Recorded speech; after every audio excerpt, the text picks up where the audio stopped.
hands together for Mr. Eddie Connor.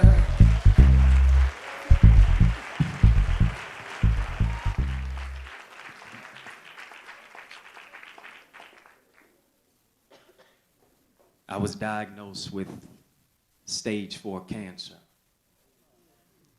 at the age of 15. I can remember laying in the hospital bed, laying on that hospital bed in Beaumont, and looking up at the ceiling and almost pinching myself, saying, this can't possibly be real. As I panned down and looked by my hospital bed, I see my mother on my left side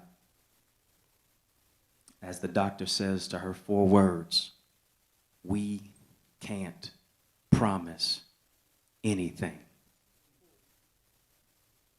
That woman, my mother, her 5'3" frame, had the gigantic faith as the tears streamed down her face to stretch her hand to me and say, baby, it's gonna be all right. The doctor looks at me and says, Eddie, you have NHL. And me at the age of 15, being a young, black, precocious boy, says, National Hockey League? I didn't know I was getting ready to be the youngest owner of a National Hockey League team. He says, Eddie, you have non-Hodgkin's lymphoma. And I'm like, Doc, what are you talking about? My first language is Ebonics. I'm still trying to learn English. He says, you have stage 4 cancer. Doesn't even give me the opportunity to even embrace or grasp the notion. And says, don't ask why. Now, as I look back on it, I'm thinking now, what a nerve he had to say, as if I know he's my physician, but he's sure enough not my psychologist. For the next 18 months, close to 2 years, that's all I began to ask. Why me? Why now? Maybe you're not like me, but I could think about 50 different people who could have had what I could have had and been in the shoes that I was in. But I was in my own skin, feeling the weight of the world. The question is, how do you respond to life's interruptions? Being diagnosed with stage 4 cancer at the age of 15, all I asked was, why me, why now? I can remember walking into the entrance doors of Beaumont, the Cancer Rose Center, and I'd see all these nurses gathering around me, pulling me left, pulling me right, to sit me down in a chair, to take a needle out. And I hated needles because I had small veins. And they'd get this needle and they'd insert it into the under part of my skin and my arm, and they insert it into my hand if they couldn't find a vein, and they would pump this poison, this thing that they would call chemotherapy and radiation, into my 15-year-old tender teenage frame.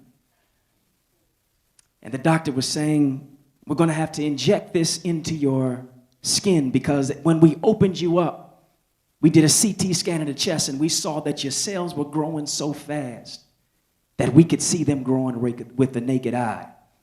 Around your heart, around the trachea, around your esophagus, around your voice box, the place where I'm speaking to you out of tonight. And they would insert this needle into my arm and they would inject me with chemotherapy and radiation, which would just make me so weak. I would even be so nauseous on sight, be so nauseous at home. And, you know, I'd go to bed at night and I remember the doctor was saying, you're going to deal with these things. You're going to deal with so many physical strains, but the psychological pain of cancer was even far greater. I would go to bed at night, and I don't know about you, but I'd wear my do-rag because, you know, like they say, you can take the brother out the hood, but you can't take the hood out the brother. And so I'd wear this do-rag at night, and I'd wake up in the morning on my white sheets and my white pillowcase, and I'd see the black follicles of my hair spread out across this white sheet. It got so bad that I'd make a mad dash and I'd feel my hair and my hair disintegrating and right into my hand, and I'd have clumps of hair follicles in my hands, and I'd run and dash to the bathroom, and I'd look in this gray mirror, and I'd see my reflection where I see myself disintegrating before my very eyes, and I just began to scream, and I'd cry. Yes, ladies, men do cry. Not only in the dark, but in the light, and the light cascaded on my emaciated frame, and I began to cry, and my mother rushed in, where my own biological father never visited me one day in the hospital, to grow up in a single parent divorce household. All I had was my mama. And at my weakest, my lowest, my darkest moment, she came and embraced me. And she told me those same words that she told me in the hospital. She said, baby, it's gonna be all right. And I said, Mom, how is it gonna be all right? Do you see how I look? Nobody would dare look at me. Nobody would dare put their eyes on me. Everybody, whenever they saw me, they would just put their head down and just look past me instead of looking at me. She said, but baby, I know how it's looking right now, but it's going to be all right. She came into my room one day after coming from work, raising myself and my younger brother.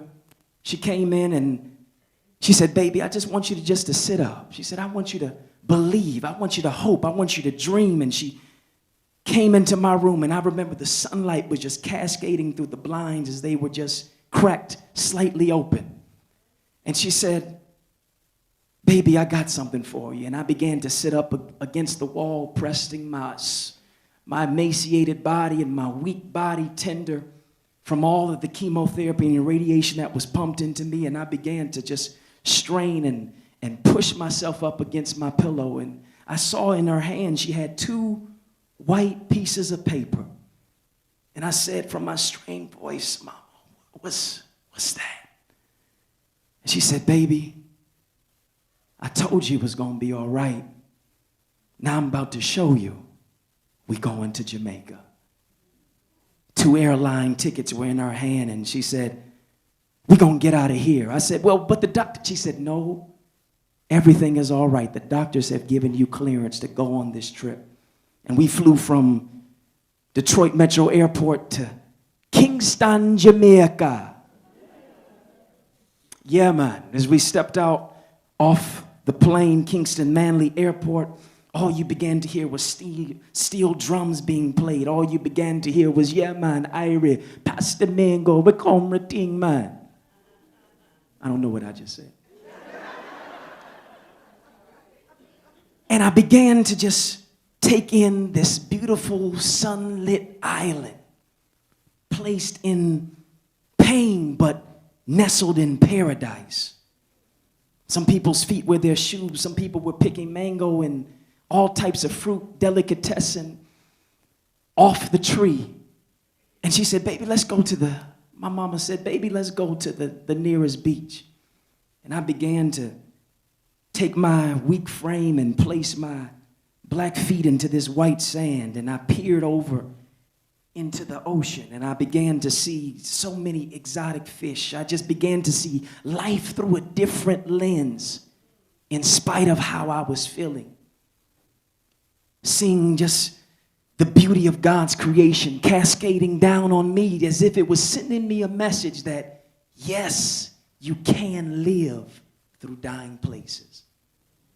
My mother took me to church, and the Jamaican pastor got word of what I was dealing with. And on that Sunday morning, they were high in the spirit. They were clapping, they were shouting, they were leaping, they were dancing. And he calls me up. He says, Eddie Connor, I want you to come here. I'm like, brother, you put me on blast right now. He says, I want you to come here, and we're going to pray for you that you will be healed from this disease, this dreaded, despicable disease of cancer. And as I was walking up to the stage, the podium, the platform, everybody from around that church began to walk right behind me as I walked to that stage. And as they pressed their hands on my back, everybody began to pray for me.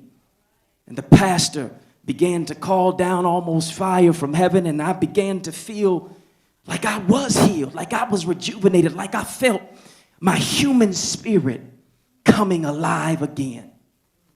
As I left that island of Jamaica, I began to return back to the doctors to see the report. And they were doing tests and they were running scans and they were checking my vital counts and my blood counts, and they were seeing that there was no trace of cancer in my body. And I remember when the doctor gave that report, he says, "Eddie, we have a good report for you."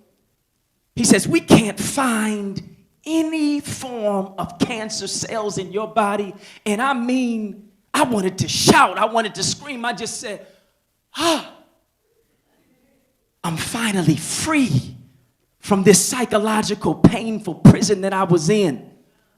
And my mama said, she leaned over to me and she embraced me. The doctor even put his hand toward me. And she embraced me and she whispered in my ear, she said, "Baby, didn't I tell you it was going to be all right?" She said, "In spite of your situation, me, you, and God is a majority. Cancer is only a minority." My mama, my dear, beautiful mama, Dr. Janice Conner, with her 5'3" frame, 130 pounds, soaking wet on a good day, had the gigantic faith to say, "Baby, you got to change your perception and change your perspective and see the first 3 letters in cancer is can. You can overcome. You can survive. You can live through dying places." I'm a living witness today that your test is a testimony. Your misery is ministry. Your mess is a message. Your stumbling block is a stepping stone. You have to believe that you can do all things, that you can overcome, that you can have the faith to say, in spite of it, it's going to be all right.